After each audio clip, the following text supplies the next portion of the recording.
Welcome to A Drink of Wisdom with Jay Wise and Nathan Drinkard. I'm your host, Cody Ward. Thanks for spending some of your time with us tonight. What's going on, guys? Let's talk some sports, baby. This is A drink of wisdom.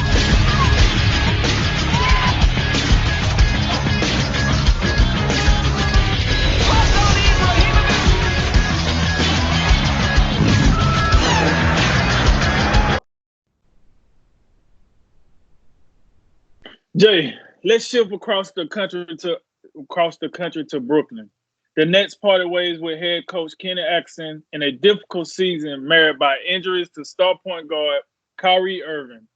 The Nets are currently 30 and 34, although they do sit in the seventh spot in the East and should make the playoffs barring a total collapse. So, Jay, if you was the Nets GM, who would you hire to be the next head coach? I'm gonna just start. I gotta get some of this stuff off my chest. I feel bad for Kenny Atkinson, and I feel bad for a lot of these NBA coaches that this happens to.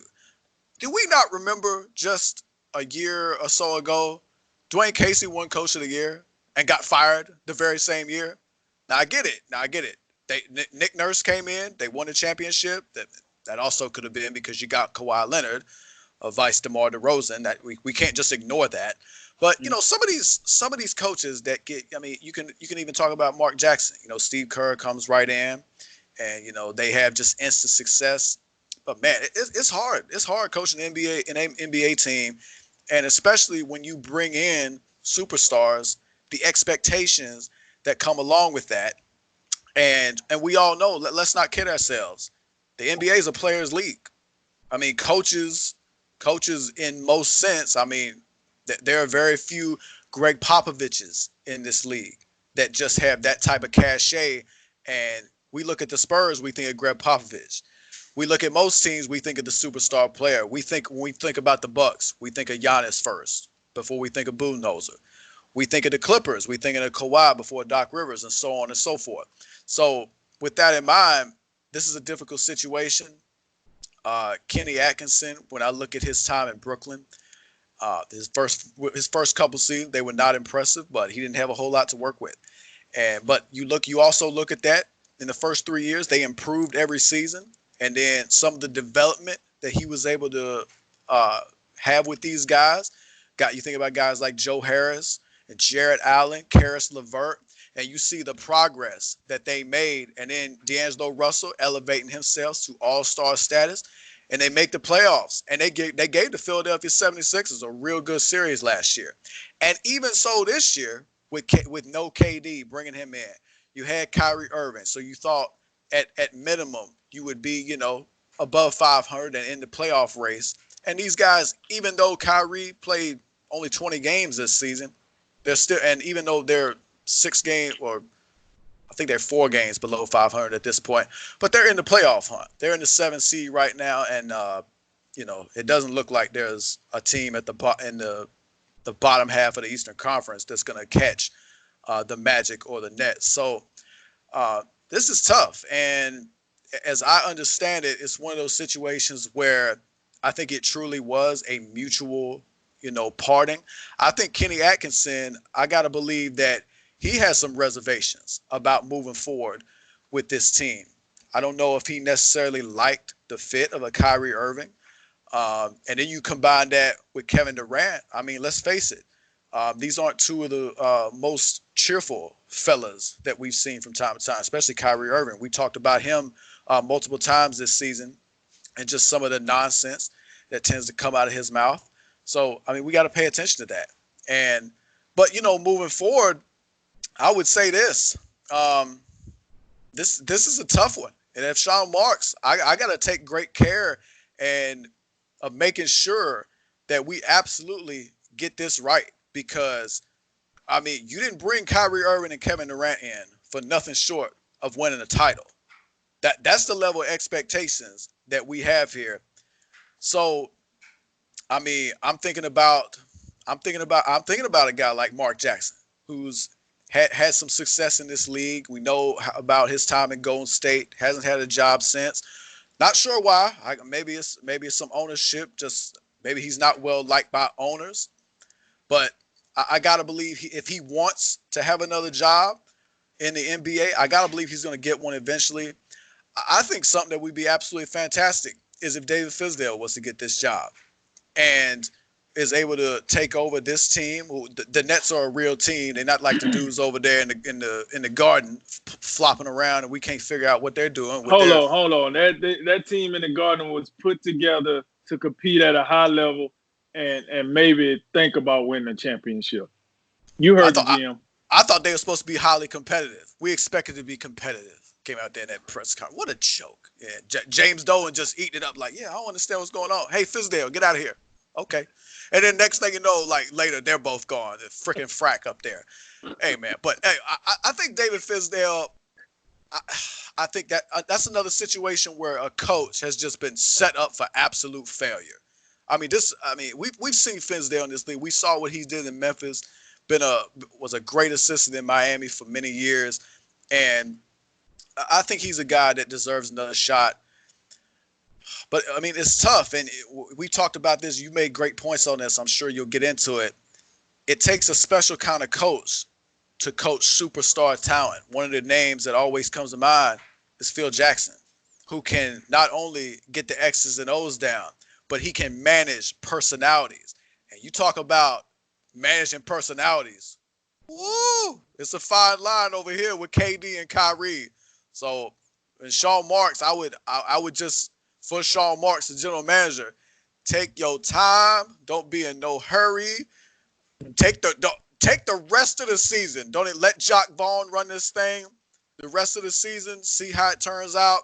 And I gotta believe this is a decision and a hire that will get done in the off season. Listen, when it comes down to it, man, and you got two. First of all, you got Kevin Durant coming, and Kevin Durant. Listen, most people think he's the best player in the world. Some think he's the second best. He don't drop no further than the fourth best on the worst list. Then you got Kyrie Irving, the best ball handler in the league, superstar. Both of these guys are mega stars. Do you know it's only 7 players in the NBA that have a signature shoe that then came out with more than 5 pairs of a signature shoe, and those 2 are 2 of the 7 players. That tells you the magnitude of both of these players, the aura around these players. With that said, I'm of the mindset of this. If you're gonna bring in a coach, we ain't got no time for the BS. It need to be somebody with a pedigree. All right, you got to have a resume. I don't want to hear what you did in college. I don't want to hear what you did with a bunch of B-average players. I don't want to hear none of that smoke. Listen, I got all the love in the world for Fizdale. But Fizdale, when he coached superstars, he was an assistant coach. He was not a head coach. That goes to Eric Spoelstra. Eric Spoelstra was the guy that coached LeBron and D Wade and Chris Bosh and the Ray Allens and everybody else. When I look at that, I it's one guy out there. The only name that comes to me that's out there that's probably ready for this spotlight or this job or this magnitude, and that's Tyronn Lue. Say what you want about the guy, but the guy successfully coached LeBron James for 3 out of 4 years when he came back to Cleveland. Listen, LeBron, do you know how hard it is to coach LeBron James? You know how many coaches he got fired? Man, you better stop. He sent Tyronn Lue to the hospital twice in 4 years. Let me tell you something. This ain't no easy casual stroll through the park. And what I hate is this is how you get the situations like Kenny Atkinson. Oh, man, got that talent, man. He got that talent. Man, it's going to be a breeze. All he got to do is roll the ball out there. No. You said it. You need a guy that he can manage personnel and hit the X's and O's. Listen, it's not a long list of them.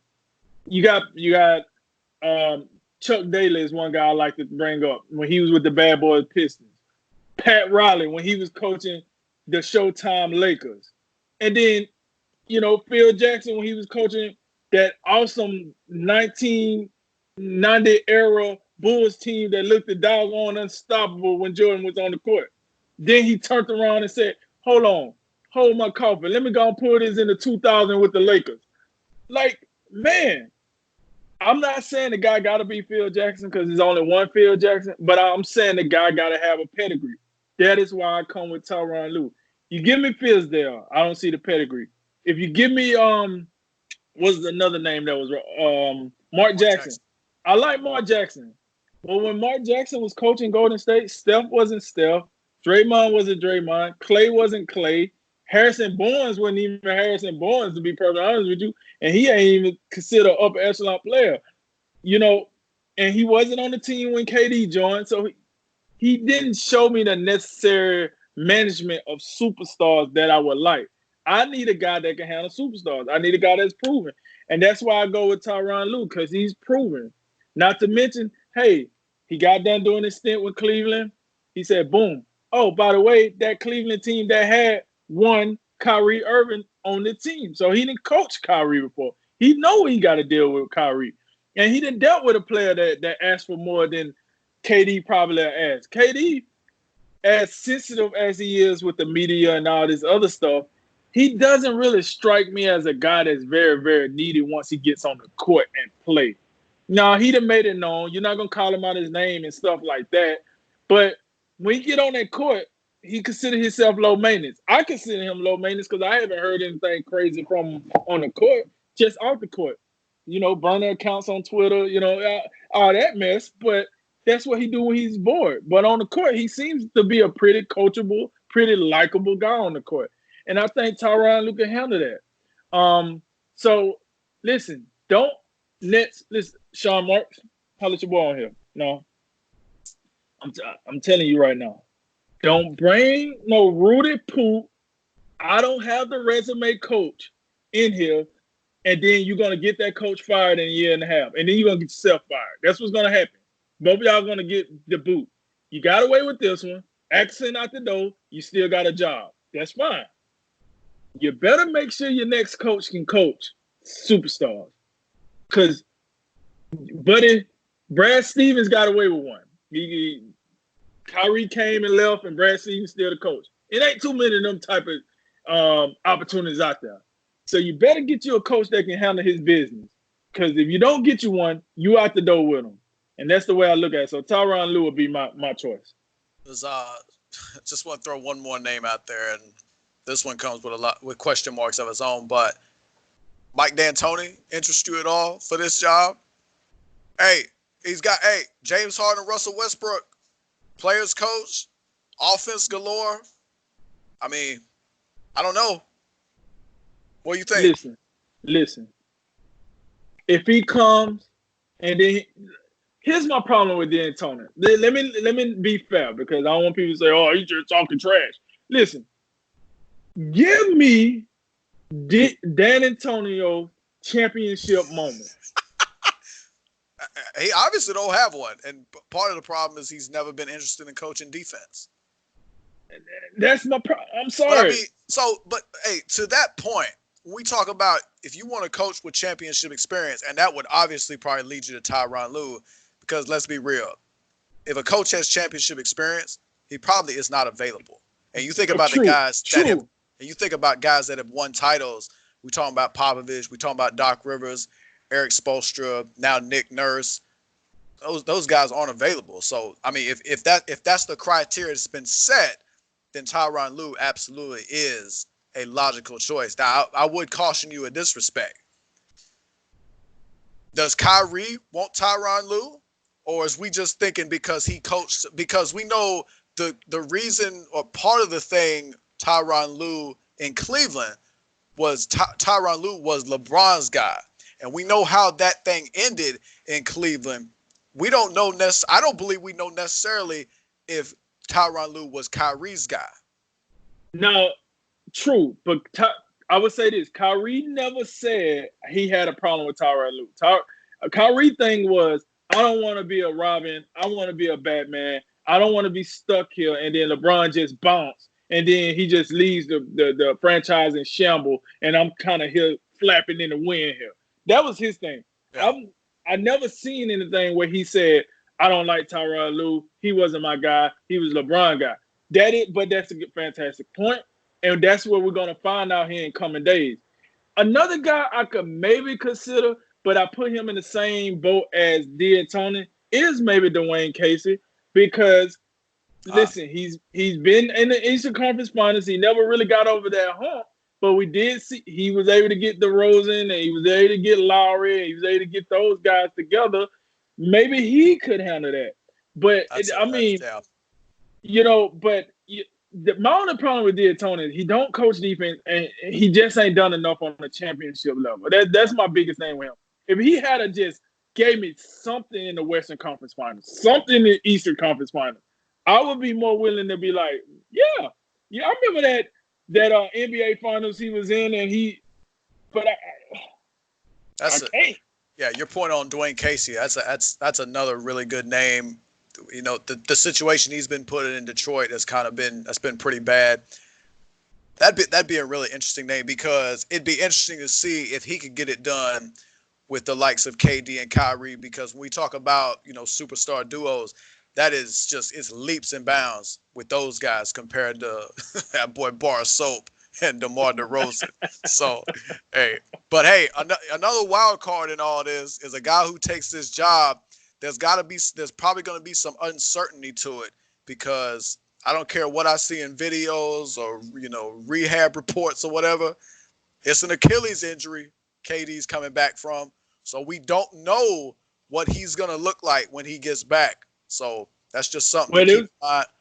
Because this was the same KD we seen pop locking and dropping it in the locker room hallway before the game. He was like, oh, could a guy with an injury like that do all that? And then he do one move to the goal, one single move to the goal, and boom, there we go. Yeah. So you're right. Like you can.